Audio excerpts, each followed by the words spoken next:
I'm going to try to talk fast so this video won't be too long. So this is knife lecture number 4. 3 categories here. We have knives, ornaments, and grails. Now, the category of ornament. We'll start with that one because that's the one I like the least. So ornaments are going to be knives that are built to be appealing to the eye above all. So I have something like this knife here. I believe this is a whitetail knife. I bought this a long time ago, and it is made out of what is called surgical stainless, which actually doesn't mean anything at all because that's not an actual steel classification. And it can apply to several kinds of metal. But this knife is beautiful. It cost me $5. And I have taken it out on many a hunt. I've skinned deer and I've skinned elk with it. And it had to be sharpened many times. This knife is not going to be very durable, but it is beautiful. But that's what you're paying for. And so, in my opinion, because there are so many options out there that are built to performance over looks, and there are so many options that are built for both looks and performance, this is a different category because it is some of the cheapest metal available being made into a knife. And that's one of the biggest determining factors is it a factory that's producing, or a business that's producing knives from really cheap steel and just out there to sell you an appearance, not a performance. Another thing is there's a lot of pocket knives out there are built for this category. They're made out of the cheapest metals available, and they will perform like the cheapest metals available. Yes, you can resharpen them, and yes, you can take them out for tasks. Heck, I used to carry one of these every day, and it was just fine. The one I had the longest was actually free. I found it, but the thing is they do work. You can use these ornaments for work, and you can do all kinds of things with ornaments. But in my opinion, they do not fit in the category of knife. Now, and a quick mention of another category of ornaments, because these are everywhere, are these, now, the steel here is what we're talking about. I actually made this knife. I ordered this billet. This is one of the Pakistan Damascus billets, and I shaped it, heat treated it, and made it into a knife. Now, you'll see a lot of knives made out of the same Damascus steel at gun shows, swap meets, online, everywhere. This stuff does not hold an edge. It does not stand up to abuse. You can sharpen it. You can even get it shaving sharp, but it does not hold that edge. It is 100% built for the purpose of being an ornament. But people will sharpen them and resell them and say that it's a great knife. The term Damascus has become very abused because there's cheap junk Damascus that looks beautiful, and then there's actual Damascus. If you're going to get high quality Damascus, you're looking at a price tag of usually at least $800 to a couple $1,000s for real quality Damascus. So if you're going out to buy your Bowie knife for the woods, don't buy a cheap Damascus one because it's either going to have to be built like a wedge or and even then it won't hold an edge. Anyways, I'm going to move on to the category of knife.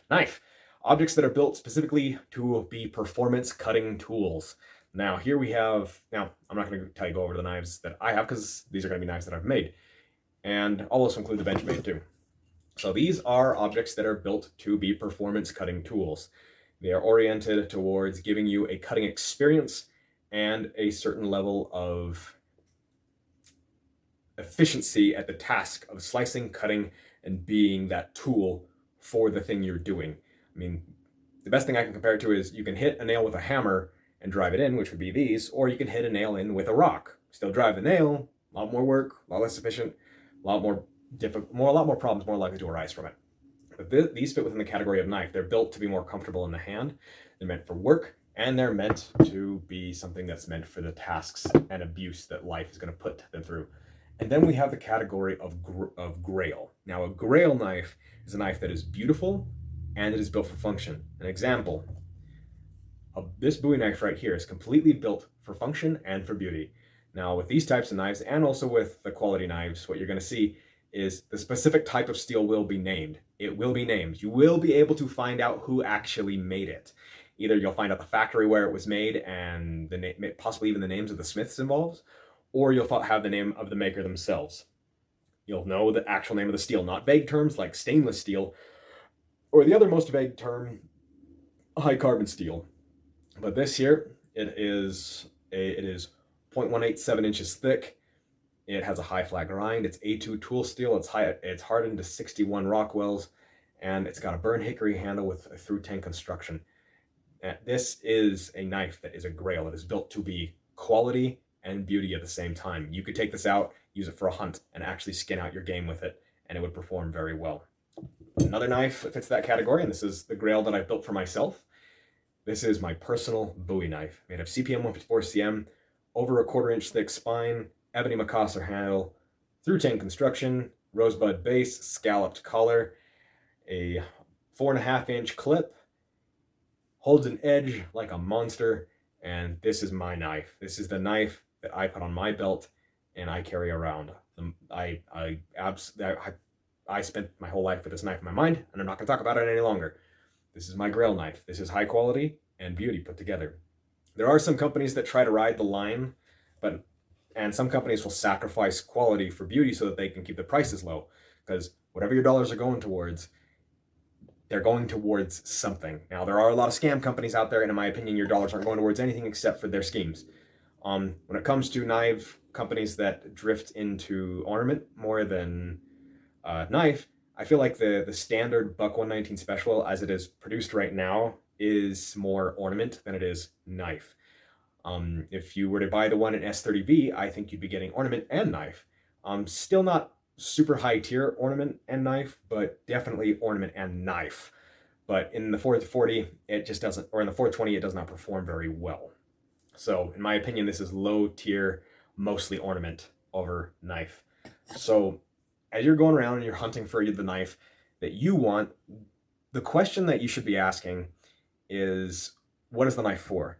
If it's purely for cool factor and you're never going to use it, then yeah, it doesn't really matter what you get. Get whatever looks cool, I guess. You know, that's you. That's not me. Not anymore. Maybe when I was a young teenager, I liked cool factor, but I also didn't understand that cool factor wasn't going to translate. I thought if I had a cool looking knife, it would still perform amazingly. But little did I know, that comes with a heavy price if you want something that's beautiful and performs well. So, if you're out looking for something and you're about using the knife seriously, you should consider sacrificing appearance for, and instead look for performance over appearance. I hope I said all my words in order there. But I think that it's better to have a knife that is ugly and works really well than a knife that's beautiful and isn't going to serve you at all. And maybe, everybody doesn't feel that way that watches this channel. But I think that you're better off going with a knife over an ornament.